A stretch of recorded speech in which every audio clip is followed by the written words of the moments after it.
ಇಂದೇ ಡೌನ್ಲೋಡ್ ಮಾಡಿ ಮತ್ತು ನಿಮ್ಮ ನೆಚ್ಚಿನ ಶೋಗಳನ್ನು ಆನಂದಿಸಿ. ಮಕ್ಕಳೆಲ್ಲ ಸೇವೆ ಮಾಡ್ತಿದ್ದಾರೆ, ಗಂಡನೂ ಇಲ್ಲೇ ಇದ್ದಾನೆ. ವರ್ಷನ ಬೇರೆ ಹಚ್ಕೊಂಡು ಕರ್ಕೊಂಡ್ಬಂದಿದ್ದೀವಿ. ಏನಾದರೂ ಗೊತ್ತಾಗ್ಬಿಡುತ್ತೇನೋ. ದನಿ ಹಂಗೇನಾರ ಗೊತ್ತಾಗೋಂಗಿದ್ರೆ ಇಷ್ಟೊತ್ತಿಗೆ ಗೊತ್ತಾಗ್ಬಿಡ್ಬೇಕಾಗಿತ್ತು. ಹಂಗೂ ಒಂದು ಪಕ್ಷ ಕೋಲ್ಬಳ್ಳಿ ಸಂಬಂಧ ಏನಾರು ಆ ಶಕ್ತಿ ಇಟ್ಕೊಂಡಿದ್ದಿದ್ರೆ ಜೈಲಿಂದನೇ ಕರ್ಕೊಂಬಂದ್ಬಿಡೋರು. ಅಪ್ಪಯ್ಯ ಬಾರು ಚಿಕಿತ್ಸೆ ಕೊಡ್ಲಿ, ನೀನಾ ಕೈಯೋಜು. ಅಲ್ಲ ಮಾವಯ್ಯ ಏನಕ್ಕೆ? ತಪ್ಪೇನವ್ವ, ಜೀವ ಉಳಿಸೋದು ಸೌಭಾಗ್ಯ ಅಲ್ವಾ? ನಡೆಯೋ.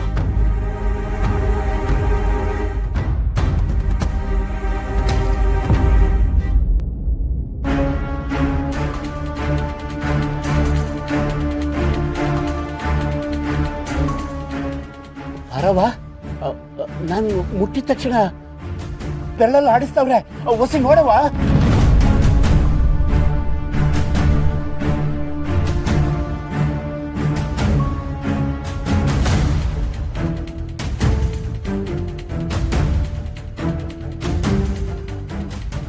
ದಣೆ ಕೋಲ್ಬಳ್ಳಿಗೆ ಮಾತ್ರ ಅಲ್ಲ, ಮಾಂಗಲ್ಯಕ್ಕೂ ಶಕ್ತಿ ಐತೆ ಅನ್ನಿಸ್ತೈತೆ. ಏನೇ ಆದರೂ ಕೈಯಲ್ಲಿ ಬ್ಯಾಟ್ರಿ ಮನಸ್ಸಲ್ಲಿ ಲಾಟ್ರಿ, ಅಷ್ಟೇ ಇವರು ಯೋಗ್ಯತೆ.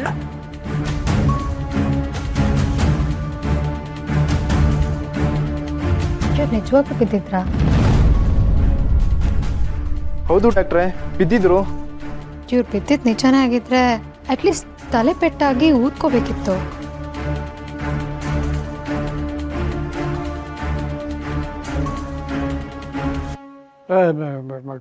ಕೂತಿದ್ದಾಗಲೇ ಬಿದ್ದಿರ್ಬೋದು, ಅದಕ್ಕೆ ಏಟಾಗಿಲ್ಲ. ಅಪ್ಪ ನೀವೇ ನೋಡ್ದವ್ರಂಗೆ ಹೇಳ್ತಿದ್ದೀರಾ, ನಂಬೋದಕ್ಕೆ ಕಷ್ಟ ಆಗ್ತಿದೆ.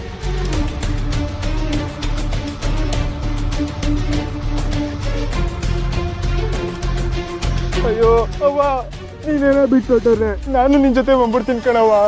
ನೀನ್ ಬಿಟ್ಟೋರು ಶಕ್ತಿ ನಂಗಿಲ್ಲ ಕಣವ್ವ, ಇಲ್ಲ. ನಾನು ನಿನ್ ಜೊತೆ ಬಂದ್ಬಿಡ್ತೀನಿ ಕಣವ್ವ. ನನ್ನ ಕೈ ಬಿಟ್ಟು ನೀನ್ ಇರಕ್ಕಾಗಲ್ಲ ಕಣವ್ವ. ಎದಳವ್ವ, ಎದಳು. ಅಯ್ಯೋ ಆಳ್ಬೇಡ ತಮ್ಮಯ್ಯ, ನಮ್ಮ ಪಾರು ಅವಳೆಲ್ಲ ಸರಿ ಮಾಡ್ತಾಳೆ.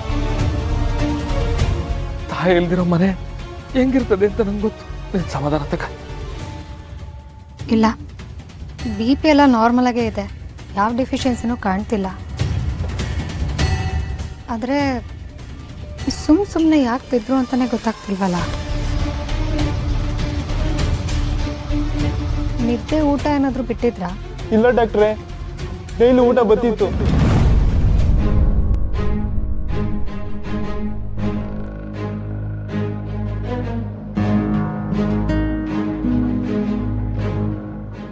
ಪ್ರತಿನಿತ್ಯ ಬರ್ತಾರೆ, ನನ್ನ ಕೈಯಲ್ಲಿ ಅಡುಗೆ ಮಾಡಿಸ್ಕೊಳ್ತಾರೆ, ಕೆಲಸದವನ ಕೈಲಿ ಕೊಟ್ಟು ಕಳಿಸ್ತಾರೆ. ಯಾರಿಗೆ ಅಂತ ಗೊತ್ತಿಲ್ಲ ಕಣವ. ನಾನು ತೋಟಕ್ಕೆ ತಗೊಂಡು ಹೋಗ್ತೀನಾ, ಅಲ್ಲಿ ಯಾರೋ ಕಾರಲ್ಲಿ ಬರ್ತಾರೆ, ಇಸ್ಕೊಂಡು ಹೋಗ್ತಾರೆ.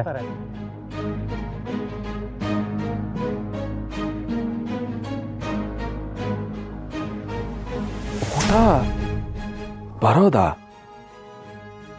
ಊಟ ಬರೋದು ಅಂದ್ರೆ ಏಂತಮ್ಮ ಅರ್ಥ? ದಣಿ ಇಟ್ನಲ್ಲ ಬತ್ತಿಯ, ಏನು ಮಾಡವ ಈಗ?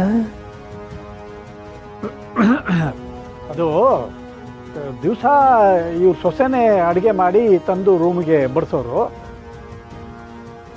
ಅದಕ್ಕೆ ಅವನು ಅದನ್ನೇ ಊಟ ಬರ್ತಿತ್ತು ಅಂತ ಹೇಳ್ತಿದ್ದಾರೆ. ಹ್ಞೂ ಡಾಕ್ಟ್ರೆ, ಅದೇ ಅದೇ. ಅಲ್ಲ, ಇವ್ರ ಮುಖಕ್ಕೆ ಯಾಕೆ ಅರ್ಶನ ಹಚ್ಕೊಂಡಿದ್ದಾರೆ? ಮುಖನೇ ಯಾರು ಕಣ್ಣಿಡಿಬಾರ್ದು ಅನ್ನೋ ಥರ ಹಚ್ಕೊಂಡಿದ್ದಾರಲ್ಲ, ಯಾಕೆ?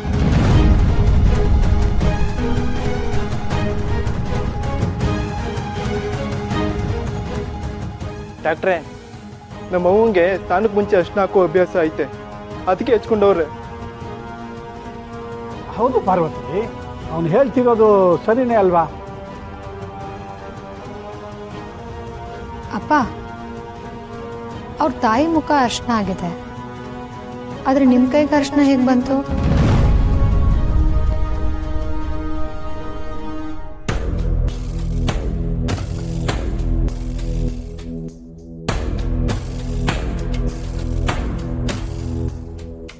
ಹೌದಲ್ವ ಚಿತ್ರಿ, ನನ್ನ ಕೈ ಎಲ್ಲ ಅರ್ಥ ಆಗ್ಬಿಟ್ಟಿದೆ, ಹೆಂಗು? ಹೌದು ದಣಿ, ನಾನು ಈಗಲೇ ನೋಡ್ತಾ ಇರೋದದ. ಆ ಜ್ಞಾಪಕ ಬಿಟ್ಟು ನೀವು ಅವ್ರನ್ನ ಕರ್ಕೊಂಬಂದ್ರಲ್ಲ ಆಗ ಅವ್ರ ಮೈಮೇಗೆ ಇದ್ದ ದರ್ಶನ ಹಚ್ಕೊಬಿಟ್ಟೈತೆ ನಿಮ್ಮ ಕೈಗೆ ಅಕ್ಕಿ ಆದ ಕಲೆ. ಸರಿ ಸರ್, ಏನಿಲ್ಲ, ಇವ್ರಿಗೆ ಸ್ವಲ್ಪ ನಿಶಕ್ತಿ ಆಗಿದೆ ಅನಿಸುತ್ತೆ. ಅದು ಅಲ್ಲದೆ ಇವ್ರಿಗೆ ಈ ಥರ ಯಾವತ್ತೂ ಆಗೇ ಇಲ್ಲ ಅಂತ ಹೇಳ್ತಿದ್ದೀರಾ ಅಂದರೆ ಇದು ಪ್ಯಾನಿಕ್ ಅಟ್ಯಾಕ್ ಆಗಿದೆ ಅನಿಸುತ್ತೆ. ಒಂದು ಇಂಜೆಕ್ಷನ್ ಕೊಟ್ಟಿರ್ತೀನಿ, ಸ್ವಲ್ಪ ಹೊತ್ತಲ್ಲಿ ಸರಿ ಹೋಗ್ತಾರೆ. ಹಾಗೆ ಧೂಳಲ್ಲಿ ಇಲ್ದಿರೋ ಥರ ನೋಡ್ಕೊಳ್ಳಿ. ಸರಿ ಡಾಕ್ಟ್ರೆ, ನಿಮ್ಮಿಂದ ಉಪಕಾರ ಆಯಿತು. ಯಜಮಾನ್ರೆ ಹೊರಡೋಣ? ಅದು ಸರಿ, ಗಡಿಗೆಯಲ್ಲಿ ಎಣ್ಣೆ ಇರೋವರೆಗೂ ಗರ್ತಿಗೆ ನಿದ್ದೆ ಬರಲ್ವಂತೆ. ನಮ್ಮ ಕೆಲಸ ಆಯ್ತಲ್ಲ, ಇನ್ನು ಇಲ್ಲಿದ್ದು ಅವ್ರಿಗೆ ಯಾಕೆ ತೊಂದರೆ ಕೊಡಬೇಕು? ಹೊರಡೆ. ಪಾರ್ವತಿ, ನಿನ್ನಿಂದ ತುಂಬ ಉಪಕಾರ ಆಯ್ತಮ್ಮ. ನಿನ್ನನ್ನು MBBS ಓದಿಸಿದ್ದಕ್ಕೂ ಸಾರ್ಥಕವಾಯ್ತು ನೋಡಿ ಇವತ್ತು. ಮಕ್ಕಳಿಗೆ ವಿದ್ಯಾಭ್ಯಾಸ ಕೊಡಿಸೋದು ಬರೀ ವೆಡ್ಡಿಂಗ್ ಕಾರ್ಡ್ ಮೇಲೆ ಹೆಸರು ಮುಂದೆ ಹಾಕ್ಸೋದಕ್ಕೋ ಅಥವಾ ಬೇರೆಯವ್ರ ಮುಂದೆ ನಿಮ್ಮ ಮೀಸೆ ತಿರುವುದಕ್ಕೋ ಅಲ್ಲ ಅಂತ ನಿಮಗೆ ಗೊತ್ತಾಗಿರ್ಬೇಕಲ್ವಪ್ಪ. ಯಾವುದೇ ವಿದ್ಯೆ ಆಗಿರಲಿ, ಉಪಯೋಗಕ್ಕೆ ಬಂದಾಗಲೇ ಅದ್ರ ಬೆಲೆ ಗೊತ್ತಾಗೋದು. ಹುಷಾರಾಗಿ ಕರ್ಕೊಂಡೋಗಿ. ಹಾಂ,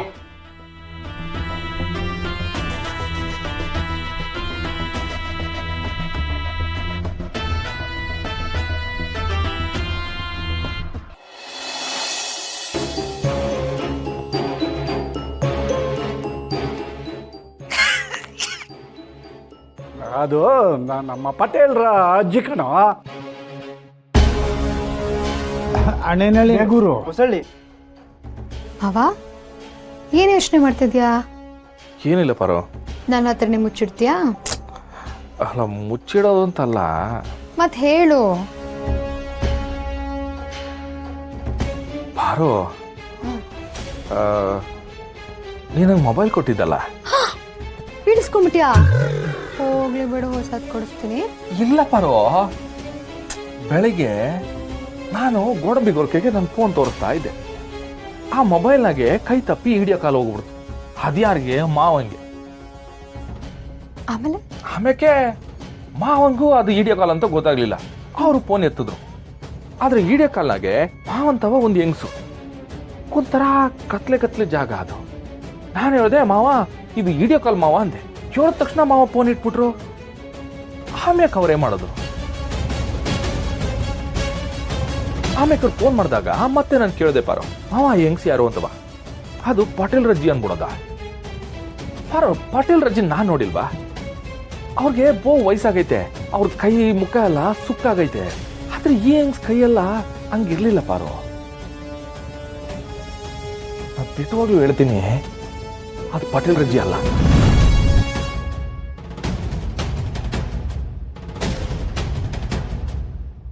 ನಮ್ಮ ಮನೆ ದೀಪ ಅಣ್ಣಯ್ಯ, ನಮ್ಮೊಡಲ ಜೀವ